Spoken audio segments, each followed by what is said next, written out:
Le damos gracias al Señor por este rato de oración. Le pedimos ayuda para que dé fruto en nosotros este encuentro con el Señor. Tenemos tantas cosas de qué hablar con el Señor. Cada uno lleva en el corazón lo que más le preocupa, lo que más le interesa, lo que más necesita,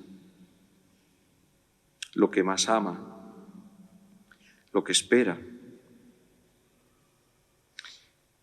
Y el Señor también tiene tantas cosas de qué hablar de nosotros. Nos tiene que decir tantas cosas.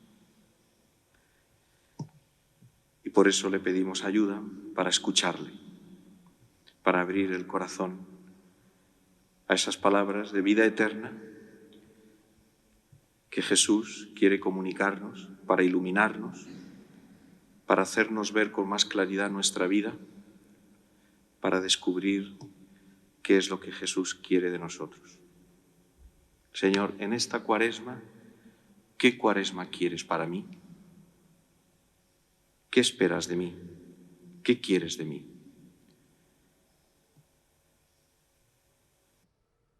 El próximo domingo la liturgia nos propone este episodio en la vida de Jesús muy importante, la transfiguración, según la tradición, en lo alto del monte Tabor. Dice así el Evangelio de San Marcos, que es uno de los 3 evangelistas que nos lo cuenta. Es el más breve de todos, pero en su brevedad está lleno de enseñanzas, de detalles importantes también para conocer mejor al Señor y conocernos mejor a nosotros mismos. 6 días más tarde, Jesús toma consigo a Pedro, a Santiago y a Juan. Sube aparte con ellos solos a un monte alto y se transfiguró delante de ellos. Así comienza el Evangelio. Lo primero que llama la atención es la indicación de tiempo, de días, 6 días más tarde. Es como si el evangelista San Marcos, al comenzar la narración, nos pusiera la curiosidad de saber qué pasó 6 días antes. Y por eso cuando leemos el Evangelio, este episodio, lo primero que tenemos que hacer es ir a ver qué pasó 6 días antes.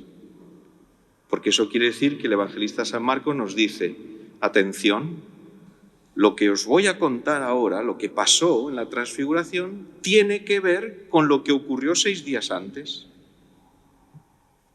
Es decir, los evangelios no cuentan las cosas como si no tuvieran más importancia, como una indicación, bueno, pues como decimos nosotros, esto ocurrió el jueves, como podría haber ocurrido el sábado o el miércoles. No, tiene mucha importancia. Son detalles que tienen una gran importancia y que si queremos profundizar en el Evangelio, pues tenemos que intentar entenderlos y no leerlos como si fuera pues una cosa insignificante. En el Evangelio no hay nada insignificante. Todo tiene un sentido, todo tiene una explicación, todo tiene un mensaje que transmitir. Y efectivamente, si leemos el Evangelio 6 días antes, lo que ocurrió fue la confesión de Pedro en Cesarea de Filipo. Allí, Jesús, mientras iba en camino de Jerusalén, en una etapa del camino, se dirige a sus discípulos y les pregunta, ¿quién dice la gente que soy yo? Y los discípulos van diciéndoles, pues unos que eres el profeta tal, otros que eres el profeta no sé qué. Y al final Jesús les pregunta, ¿y vosotros? ¿Quién decís que soy yo? Esta pregunta es de fuego. Esa pregunta Seguramente no la hemos hecho muchas veces. ¿Te la has hecho alguna vez? Con sinceridad, en la intimidad de la oración con el Señor a solas. ¿Has sentido tú también, has oído que Jesús a ti personalmente, a ti también te pregunta: ¿y tú?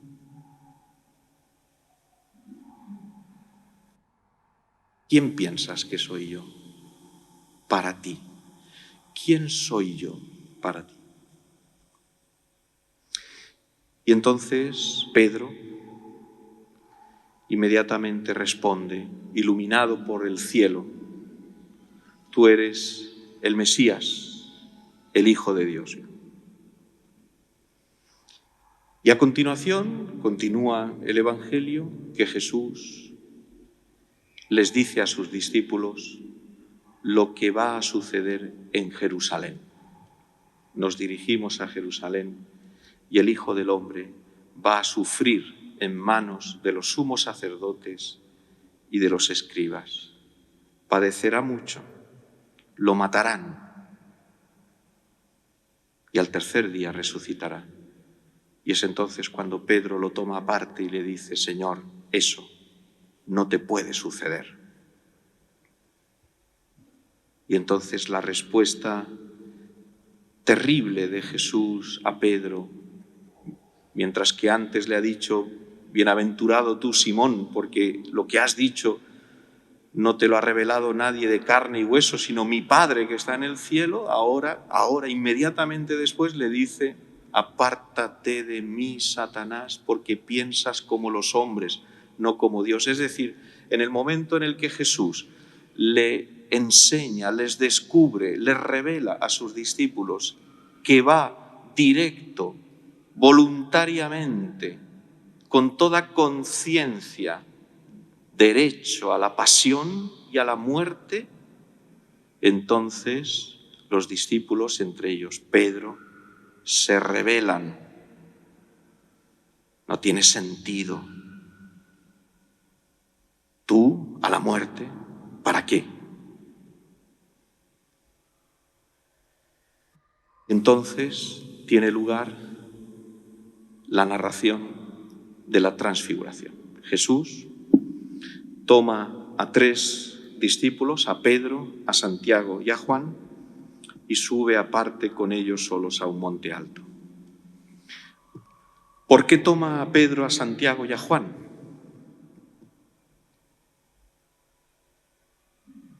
Porque son los 3 apóstoles, los 3 que acompañaron a Jesús en el huerto de los olivos.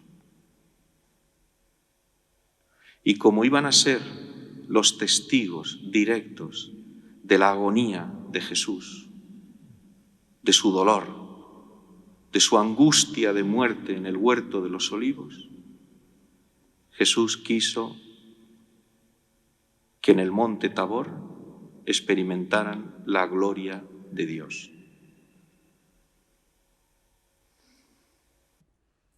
Y subieron a una montaña alta, ellos solos. Ahora ya a estas alturas, yo creo que ya a estas alturas de meditaciones me refiero, ya sabemos que cada vez que aparece en la Biblia y en los Evangelios el monte, se refiere al lugar del encuentro con Dios. El monte es lo contrario de la llanura. En el llano es donde viven los hombres, donde se fatigan, donde están en sus relaciones cotidianas, en su ambición, en sus luchas, en sus esfuerzos, en sus vanidades. Y en cambio, subir al monte es alejarse de esa llanura en la que se vive una vida un poco de opresión, un ambiente un poco opresivo, y entonces se sube, se asciende y se van alejando todas esas luchas, todas esas tentaciones, todos esos lugares en los que el corazón se siente cada vez más oprimido para encontrarse con Dios. Por eso vemos a Jesús que cuando va a hacer oración se va a una montaña. Porque la montaña es el lugar del encuentro con Dios en la Biblia. Y la transfiguración es un momento de encuentro con Dios. Por eso tiene lugar en lo alto de la montaña. Y ellos solos, dice el Evangelio, como queriendo insistir en que ese encuentro con Dios es íntimo, es personal, es de corazón a corazón, de alma a alma. El encuentro con el Señor es siempre así. Es decir, si en esta Cuaresma el amor de Cristo tiene que tocar nuestro corazón, tiene que tocar nuestro corazón, el mío, el tuyo, personal, individual. Va dirigido a ti, y a ti, y a ti, y después eso significa a todos. Pero el encuentro con el Señor es importante, tiene que ser un encuentro de persona a persona. Esta imagen de Jesús que sube a la montaña acompañado de 3 de sus discípulos, de alguna manera nos remite, nos recuerda el episodio de Moisés, que sube a la montaña del Sinaí para recibir las tablas de la ley, acompañado de 3 de sus discípulos también. Estaban con Moisés Aarón, Nadab y Abiú, dice el libro del Éxodo.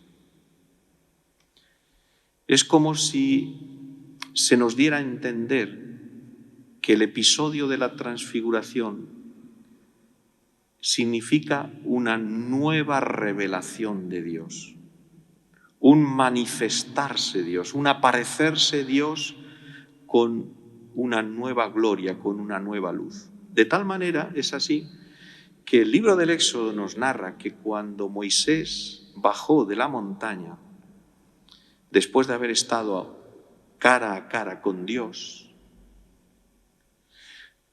tuvo que ponerse un paño encima del rostro porque tenía el rostro resplandeciente con una luz, y los israelitas al verlo así les daba miedo porque creían que era esa la luz de Dios, y por lo tanto les daba miedo y temor mirar cara a cara a Moisés, porque había visto cara a cara a Dios. Pero aquí ahora, en la transfiguración, Jesucristo resplandece con la luz de Dios de una manera extraordinaria, no como la de Moisés, porque en el caso de Moisés la luz le venía de fuera. En el caso de Jesucristo, el resplandor y la transfiguración viene de dentro de Jesús, porque Jesús es el Hijo de Dios. La luz la tiene dentro, no la recibe de fuera. Y entonces esa luz de Hijo de Dios, esa gloria de Dios, se va transparentando. Es como si su cuerpo se fuera haciendo cada vez más traslúcido y de alguna manera su cuerpo dejara ver la gloria que lleva dentro de sí, la luz de Dios que contiene en sí.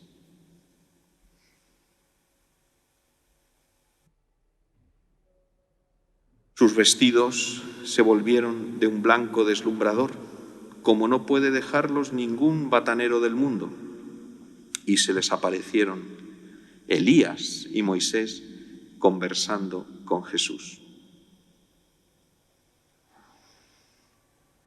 Dice el Evangelio este detalle: se transfiguró delante de ellos.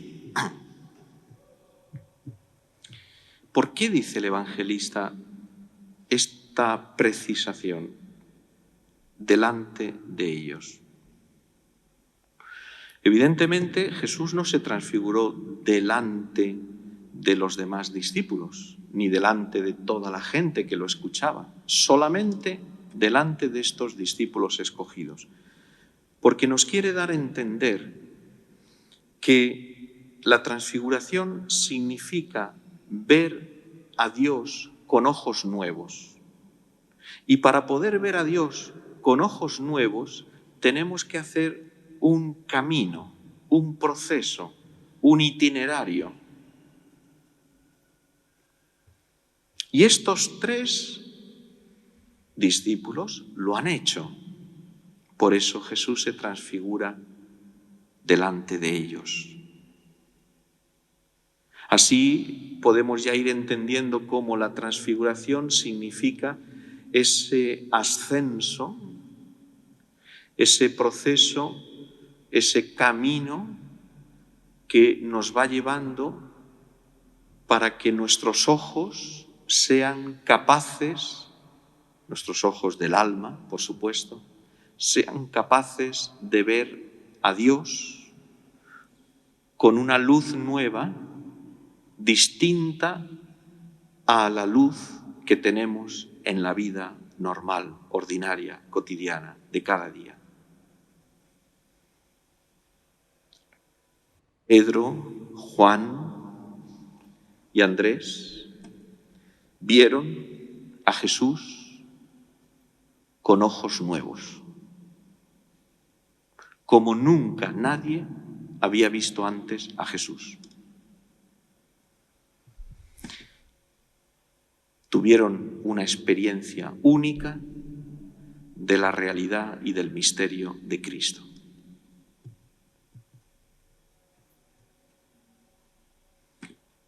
Ellos habían convivido con Jesús, lo habían oído, lo habían escuchado, lo habían acompañado, como todos los demás discípulos, pero ellos habían ido entrando poco a poco más en el misterio de Cristo y llegó un momento en el que pudieron ver a Jesús como es en realidad Jesús, sin velos, sin obstáculos, sin máscaras.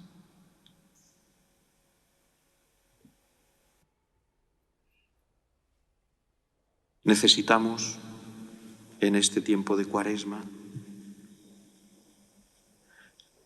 subir la montaña con Jesús. Si queremos ver a Jesús, necesitamos subir la montaña. Necesitamos alejarnos del tráfago de cosas que cada día nos ocupan, nos preocupan, y hacer espacio en nuestro corazón a Dios. Y así poder descubrir con ojos nuevos, con una luz nueva, a Dios en nuestra vida. Y por eso la Cuaresma es ese tiempo oportuno, necesario, único, para hacer este proceso de purificación en nuestros ojos, en nuestra vida, en nuestro corazón, que nos permita ver a Dios de una manera nueva en nuestra vida. Yo a Dios, la verdad es que lo veo en mi vida, en tantas cosas, en tantas situaciones, podemos decir, ¿verdad? Y es verdad, cada uno de nosotros podría contar 1000 detalles de presencia de Dios en su vida. Claro que sí. Lo que se trata en esta Cuaresma es de ir a más, profundizar más, tener ese encuentro con el Señor más profundo. Y por eso dice el Evangelio que el rostro de Jesús se transfiguró y sus vestidos se volvieron blancos. Porque mientras estaba en la tierra, vieron a Jesús, su rostro golpeado, ofendido, incluso objeto de burlas, lo escupieron, el rostro de Cristo. Y sus vestidos fueron los vestidos del siervo, del esclavo, del que se pone a los pies de los demás. Y entonces en el monte Tabor los apóstoles, anticipadamente a la resurrección, tuvieron ya la oportunidad de pregustar que ese rostro ensangrentado de Cristo, esos vestidos lacerados y sucios, convertidos en un harapo, se iban a transfigurar en una luz blanca, resplandeciente, que es el símbolo del amor de Dios, de la vida nueva de Dios. Es el rostro de Cristo que se vuelve blanco porque está lleno de amor. Son los vestidos de Cristo que transparentan la luz del amor. Cuando se vive para los demás, cuando se vive por amor a Dios, cuando se vive la vida que Cristo quiere para nosotros, nuestra vida se convierte también en una fuente de luz. Por eso Jesucristo dirá en el Evangelio: vosotros sois la sal de la tierra y la luz del mundo. También nosotros estamos llamados a ser transfigurados en la luz de Cristo. También nosotros estamos llamados a reflejar en nuestra vida la luz de Cristo. Y no solamente en nuestra vida, sino también en nuestros pensamientos y también en nuestras palabras y en nuestras conversaciones. Señor, mis conversaciones reflejan la luz de Cristo. Y en nuestras miradas, y también en nuestras enfermedades, y también, voy a decir más, en nuestros pecados. Nuestros pecados, con lo feo y desagradables que son, están llamados a ser transfigurados por la luz de Cristo. Evidentemente, esto es lo que se produce en el sacramento de la confesión.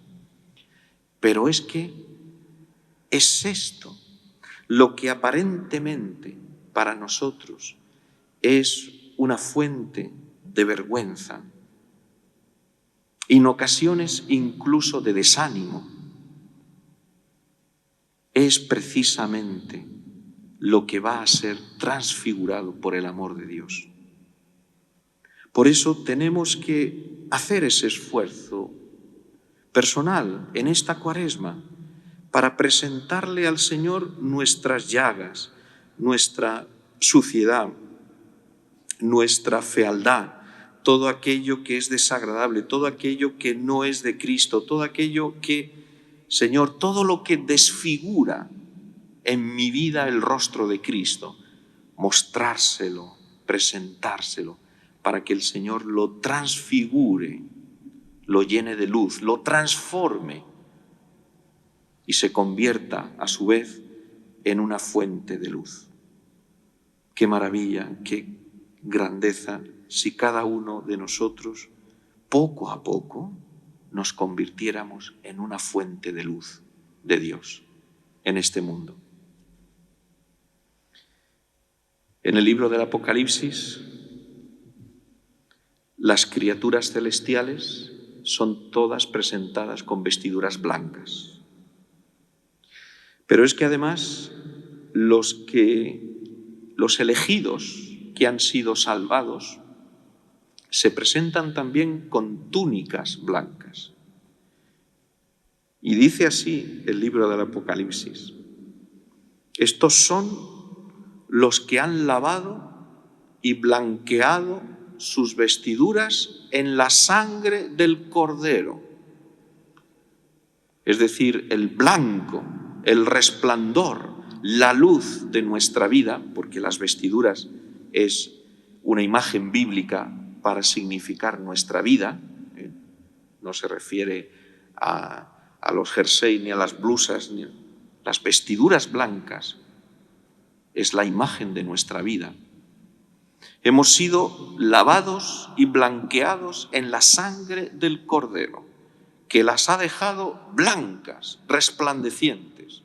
Es el amor de Cristo que se entrega por nosotros en la cruz el que hace que nuestra vida pueda ser blanca y resplandeciente, llena de luz. Y si nosotros nos identificamos cada día más con el amor de Cristo que se entrega por nosotros, con la pasión de Cristo, con la muerte de Cristo, entonces reflejaremos cada día más esa luz de Cristo. Por lo tanto, termino. ¿Has concretado ya en este tiempo de Cuaresma algún aspecto en tu vida que tú ves, que has descubierto que no es de Cristo, que no le agrada a Cristo, que no refleja el rostro de Cristo, y te has concretado ya a ir quitándotelo, corrigiéndolo, mejorándolo? ¿Cómo se llama eso? Eso se llama mortificación. Dice, uy, qué palabra tan fea, qué horror.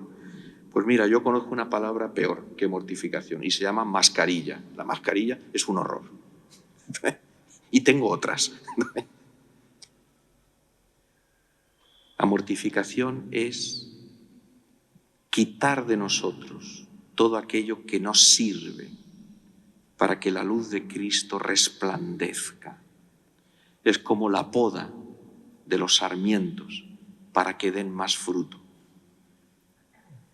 Quítatelo y arrójalo lejos, que te está perjudicando, que no te sirve, que no te ayuda. Y proponte, en cambio, aquello que es la luz de Cristo.